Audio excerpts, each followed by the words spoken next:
አንድ ሰው እኔ እውነትን አግኝቻለሁ እኔ እናንተ ያላችሁበትን መንገድ ትክክል አይደለም ብሎ የሚያምን ሰው በበለጠ እነሱ እንኳን የፈለጉ ነገር ቢያደርጉ ባይቀበሉት በልጦ ነው መገኘት ያለበት ብዬ ነው የማምነው አይደል? የሳ እሱ ልክ ነው። እኔ አሁን ላይ እኔ ብቁ ነኝ ብዬ አላስብም። አሁን ስለ እስልምና ገና ትንሽ የሆነች በትንሽ የማንኪያ የምታክል እንኳን ያወቅኩ ሰው አይደለሁም። ሰው ይሄ እንዴት ነው ገና ነገሮችን በማስተካከል ላይ ነኝ ያልኩ አንዱም ይሄ ነው። እንደ እስልምና ህግጋቶችን በደንብ ሙሉ ለሙሉ ማክበር፣ ያሉትን ነገሮች በደንብ ማወቅ፣ ኢቭን በተግባር ማስተማር ሲጀምር ነው መናገር የምችለው። ተግባር መናገር ሲችል እስከዛሬ ከነበርኩበት ምን ተለውጣለች፣ ምን የተቀየረ ነገር አለ የሚለውን ነገር እያዩ መረዳት ሲችሉ ያኔ ብትናገርም እንዳልከው ደግሞ ይሄ በዲኑም ትንሽ ጠንከር ስል ብናገር የሚመጣውን ነገር ለመቋቋም እና ለመመለስ የሆነ አቅም ይኖረኛል። አሁን ላይ የሆነ ጫና ማልችልበት ሁኔታ ውስጥ ብሆንስ ብዬ እፈራለሁኝ። ማለት ካለኝ አንፃር እሱም ስላለ በቃ ማወቅ እፈልጋለሁ። ሞር በደንብ ማወቅ በተግባር ማሳየት የምፈልግበት ማንነት ሊኖረኝ ይገባል ያልሽው ግን ምን ማለት ነው? በተግባር ስትይ በተግባር ያልኩህ አሁን እስከዛሬ ከነበረኝ እንዴት ነው ሃይማኖትህ ወይም እምነትህ አንዱ ይሄ የምትኖረው ላይፍ ስታይል የሚገነባልህ እሱ ነው።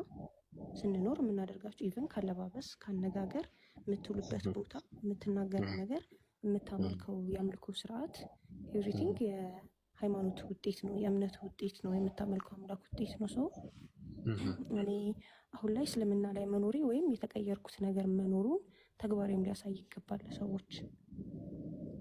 ስለዚህ አሁን ሰለምኩ እንጂ ስልምልም አላልኩም እያልሽ ነው? ስልምልም አላልኩም ከማለት አንጻር ብቻ ሳይሆን ይሄ አሁን ሙስሊሞች እንዳሉት ወይም በዲን በደንብ የጠነከረች ሴት ለመባል ብዙ ይቀረኛል።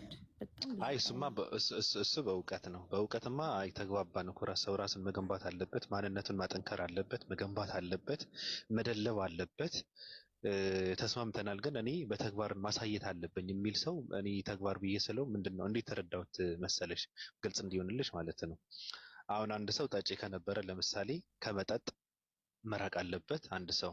ወይም ደግሞ የአለባበስ እንትን ከነበረው በአለባበስን ራስዋን ማከናነብ ስትጀምር እነዚህ ነገራቶች ተግባር ይባላሉ አይደል? ይሄ ምንድነው ሙስሊም የሚያስመስሉ ተግባሮች ይባላሉ። እንደዛ እያልሽን ነው? እነሱም በደንብ መጠንከር እፈልጋለሁ። የተቀየሩ ነገሮች አሉ። ከሰለምኩ በኋላ ሂጃብ ማድረግ ግዴታዬ ነው፣ አደርጋለሁ። ግን ይሄ እንዴት ነው ሙሉ ለሙሉ በደንብ እንትን የማትልበት ነገር የለም። ሙሉ አሁን ልብስህም ሙሉ መቀየር የማትችልበት ሁኔታ ይኖራል። ይሄ ያንዳንዱ ነገር በአንድ አሁን ይሄ እንደው ኒቃብ ነው የሚባለው እንደዛ ለባሽ ምናምን መሆን አልችልም። ሆና ግን ኢንሻአላህ አላህ ከፈቀደ የሆነ ነገሮችን በደንብ ማስተካከል እፈልጋለሁ። እንዳልኩ ሙሉ ለሙሉ የእስልምና ስርዓትን መከተል እፈልጋለሁ። የሙስሊም ሴት አረማመድን መራመድ እፈልጋለሁ። የሚገርምሽ ነገር እኔ ትናንትና ነው ወይ ዛሬ ነው ቪዲዮ እያየሁ ነበርና የአዲስ ዓለም ኢንተርቪው እየተደረገች እኔ እያደረግኳት ሆኖ ነው የተሰማኝ። ኢንተርቪው ያደረጋት ሰውዬ በቃ ተመስጦ ነበርና እኔ ራሴ ነው እዛ ጋር ቁጭ ያደረኩትና ንግግሯ በጣም ይማርካል፣ አለባበሷ በጣም ታምራለች። በእርግጥ ትናንት ምን አይነት ማንነት እንደነበራት ምን አይነት አለባበስ ትለብስ እንደነበረ አላቃትም። አይቻለሁ የሆነ ነገር ግን አላቃትም። ግን ደግሞ ሴት ልጅ እንደዚህ ተከናንባ በቃ ለብሳ ቆጠብ ብላ ጽድት ብላ ንግግሯ ደግሞ በጣም ያማረ ሲሆን በጣም ደስ ይላል። በእውነት ለመናገርና ምርጫሽ መልካም ነው፣ ደስ ይላል። አካሄድሽም በጣም ደስ ይላል። ጥበብ አለውና ያው የደመናው አምላክ አንቺ ጋር ይሁን፣ ይጠብቅሽ፣ ያግዝሽ፣ ይገስጽሽ፣ ያጠንክርሽ። እውቀትም ጥንካሬም መንፈስም የበለጠ ካለሽ እጥፍ አድርጎ ይስጥሽ። አሜን። እኔ ሴቶች የቲክታክ ሴቶች ችግር አለባቸውና በራሳቸው ላይ ድራማ ይሰራሉ፣ በህይወታቸው ላይ ይጫወታሉ፣ ይቀልዳሉ፣ ቁማር ይጫወታሉ በራሳቸው እድሜ ላይና እኔ ሰው እንዳልሆነ ነው የምረዳው። የሚገርምሽ ነገር እዚህ ጋር የመጡና 16 ጊዜ ሃይማኖት ይቀይራሉ። ወጣው ገባው ወጣው ገባው እንደዛ ብለው ሲያወሩ የሚያስጠላ ማንነት እንዳላቸው አያውቁም፣ አይገባቸውም። ገባሽ? ራሳቸውን መምራት እንደማይችል እያሳዩ እንደሆነ አይገባቸውምና ዛሬ አልሐምዱሊላህ ስትል ቆይታ ነገ ትመጣና በቃ እግዚአብሔር ይመስገን እኔ በቃ ተመልሻለሁ ወደ ክርስትና ትላለች። እንደዚህ አይነት ሴት ማለት እንደዚህ አይነት ሰው ባጭሩ ሴትም ወንድም አብዛኛው በሴቶች ስላለ ነው። ውርደት ነው።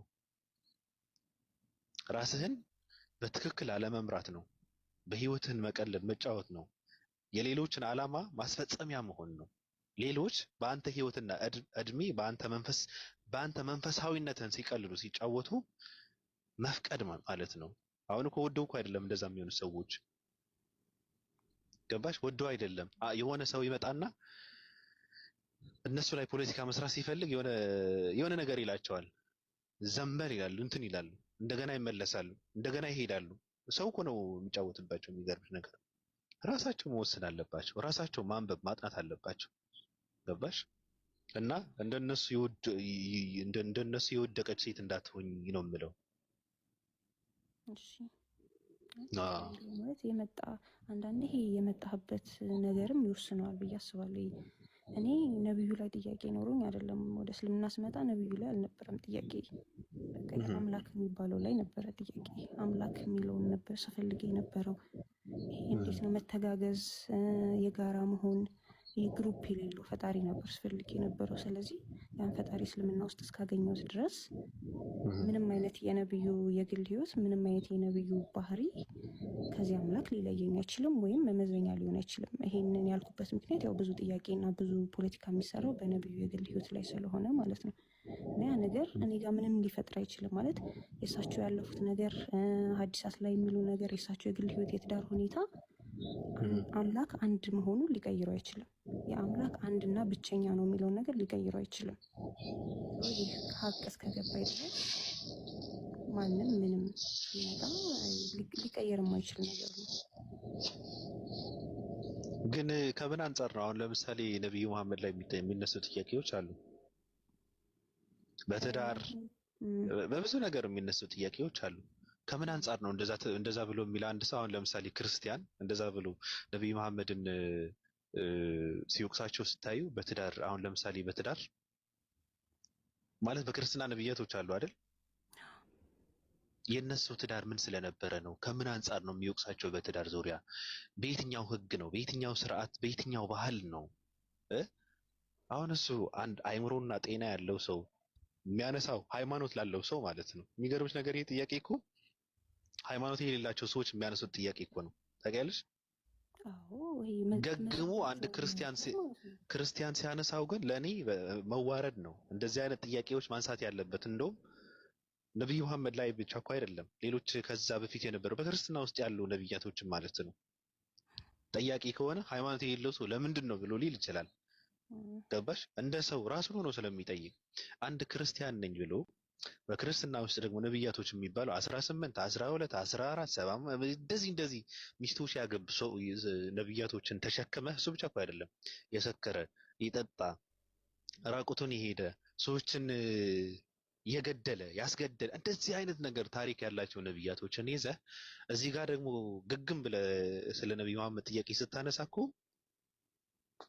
እኔ ቃል የለኝም ምን ብዬ እንደምገልጣቸው። እነሱ ጥያቄ ነው ወይ? ትክክል ነው ጥያቄው ራሱ? ኧረ አይደለም ማለት ይሄ ጥያቄ የሚመጣው ምንድነው መጽሐፍን ካለማወቅ ነው። የራስን መጽሐፍ ካለማወቅ ካለመረዳት ነው እንጂ ሰው የራሳቸውን መጽሐፍ ቢያውቁ በደንብ ስለ መዝሙረኛው ዳዊት፣ ስለ ጥበበኛው ሰለሞን ምናምን እሱን ያለውን መጽሐፍ ቢያውቁ መጽሐፋቸውን ቢያነቡ ነብዩ ላይ ይሄ ጥያቄ ሊመጣ አይችልም። ሲቀጥል የነብይነት መስፈርት ምንድን ነው የሚለውን የተላከበትን ዓላማ እንጂ የትዳር ሁኔታውን መስፈርት ሊያደርጉ አይገባም ነበር ሲጀመር። እና እስልምናን ይመዝናል ብዬ አላስብም። የነብዩ የትዳር ሁኔታ ወር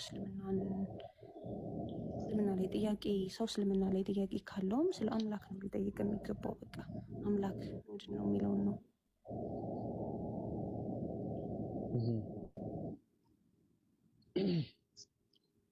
መልካም ነው።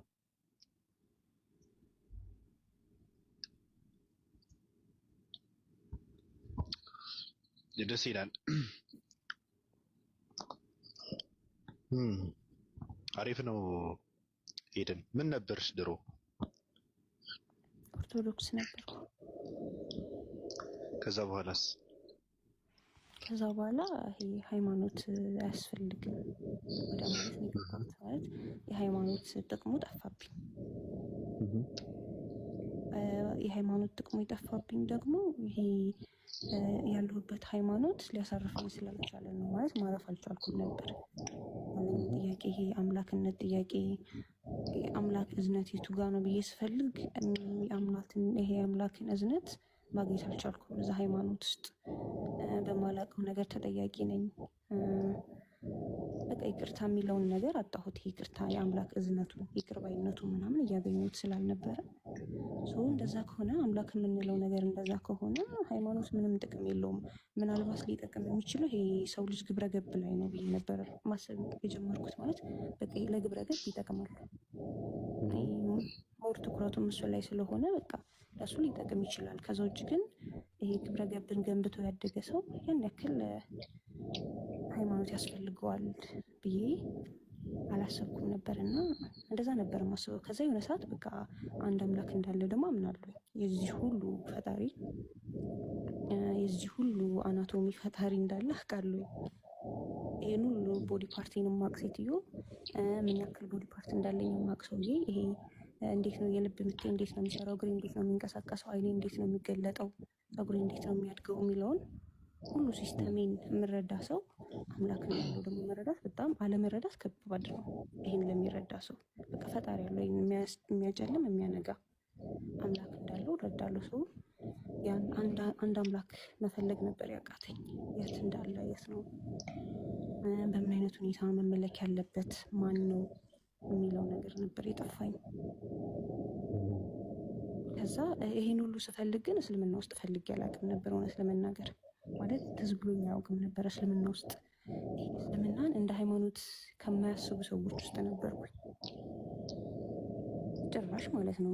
በምንም ሁኔታ አስቤው አላውቅም ነበረ ሙስሊም ሆናለሁ ብዬ በጭራሽ አስቤው አላውቅም። እና በቃ እየደነገጥኩት መጀመሪያ ተውሂድ የሚባለውን ነገር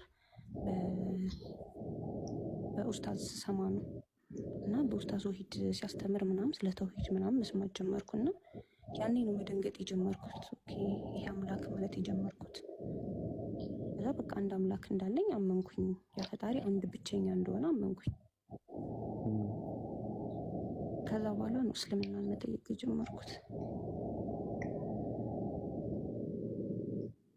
እና ስጠይቅ ደግሞ በቃ ሞር ኢንተረስቲንግ ነው አብዛኛው ነገር። በቃ ስጠይቅ ስለ ነብዩ ስታውቅ ምን ያክል ደግ፣ ሩህሩህ፣ ሴቶችን በጣም ወዳጅ ተንከባካቢ እንደሆነ፣ እስልምና ለሴቶች ምን ያክል ጠበቃና ይሄ ከለላ የሆነ ሃይማኖት እንደሆነ ስታይ፣ አላህ የሚባለው አካል የምንለው ፈጣሪያችን ምን ያክል ይቅር ባይ አዛኝ እንደሆነ ዝም ብለህ አልሐምዱሊላህ ስላልክ ብቻ እድል የሚሰጥህ አምላክ እንደሆነ ስትረዳ፣ የሆነች ነገር ባልክ ቁጥር ለአንተ እድል እየሰጠህ እድል እንደሚሰጥህ ስትረዳ፣ በቃ ሁሉም ነገር እስልምና ውስጥ አለ። በቃ ሰውና ፈጣሪ ለሚያደርገው ግንኙነት አምላክ ለዛ የሚሰጥህ ነገር አለው። በቃ የመዳኛ መንገድህ በቃ እየሰፋ ነው የሚሄደው እንጂ ሰው ልጆች እንዲፈረዱና እንዲሞቱ ምንም አይነት እድል አልሰጠም አላህ። መውር የምንድንበትን ነገር ነው እየሰጠ እያመቻቸ ያለው። አብዛኛው ነገር ይሄ ስታውቀው እየማረከህ ነው የሚሄደው። እየማረከኝ ነው የመጣው ባወቅኩ በተማርኩ ቁጥርና ሻሃዳ የሚያስኩት ድንገት ነው። ይዛለሁ ብዬ አላሰብኩም። ዝም ብዬ እስኪ ጥያቄዎቼ ሙሉ ጨርሼ እስኪ ስለ ሴቶች ልጠይቅ ብዬ ድንገት አዲስ ቤት ገብቼ ነው ሻሃዳ ያዝኩት እንጂ ሻሃዳ ይዛለሁ ብዬ አላሰብኩም ነበር። ሞር እስኪ ስለ ነብዩ በደንብ ላንብብ፣ ቆይ ሻሃዳ ሊይዝ ምናምን ማለት ላይ ነበርኩኝ። ስለ ሴቶች እስኪ ስለጠይቅ ይሄ በቃ ጥያቄ ስለጠይቅ የመጨረሻዎቹን ጥያቄዎች ልጠይቅ ብዬ ዝም ብሎ ጥያቄዎችን እየጠየቅኩ ነበርና አርፌያለሁ። በጣም አርፌያለሁ እውነት።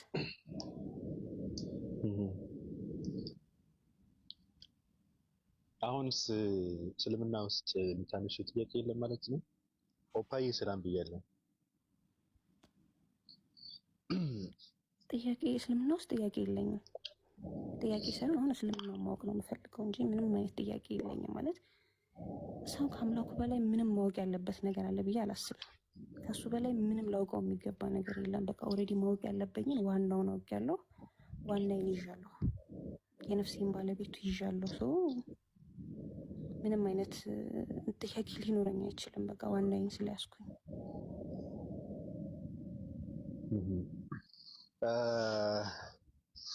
አሁን ላይ ክርስትና ምንድነው ላንቺ?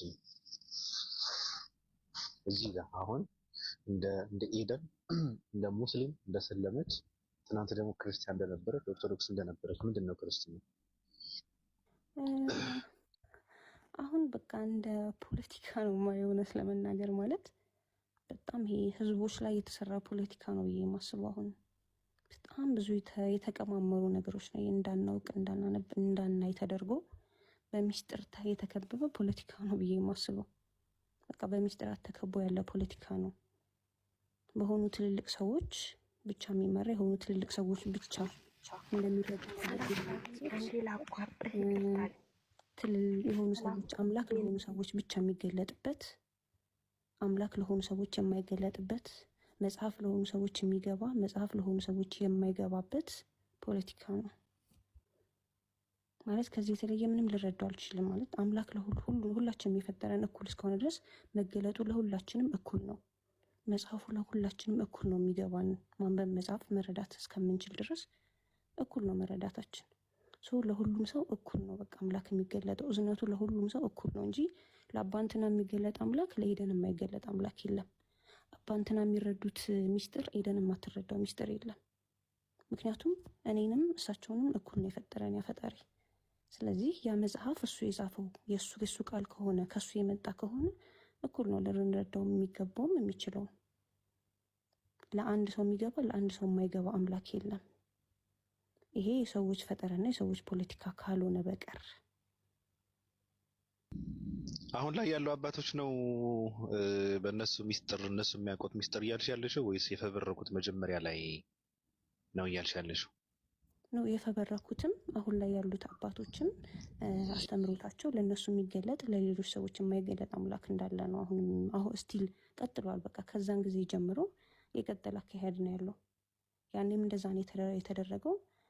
ያኔም በጉባኤ ሲያጸድቁት እንደዛው ነበረ። ለግማሾች የተገለጠ ለግማሾች ያልተገለጠ፣ ወይም ለጉባኤ ሰዎች የተገለጠ ለኖርማል ህዝቦች የማያውቁትን አምላክ ነው ያጸደቁት። ስለዚህ ያ አሰራር ስቲል አለ ማለት አንድ ኦርቶዶክስ መጽሐፍ ቅዱስን አንብቦ እንዲሁ መረዳት እንደማይችል ነው ለእኛ ሲነገረን ያደግነው። መረዳት አንችልም። ማንኛውም ሰው ድንገት ተነስቶ መጽሐፍ ቅዱስን አንብቦ መጽሐፍ ቅዱስ አፈታትን ማንም ሰው ይረዳል እኮ። ይሄ እንዴት ነው? ቀጥታ ማንም ሰው ሊተረጉም አይችልም ማመዛዘን የሚችል ሰው። እንደዛም ሆኖ ግን እኛ መጽሐፍ ቅዱስን ማንበብ አንችልም። ኢቭን ሰው ባይብልን ትንሽ የሚያውቀው ወደ ፕሮቴስታንት እምነት ሲሄድ ነው ማንበብ የሚጀምረው ማወቅ የሚችለው ምናምን። ያኔ ነው እዛ በነፃነት መጽሐፍ ቅዱስ ማንበብ ስለሚቻል ማለት ነው።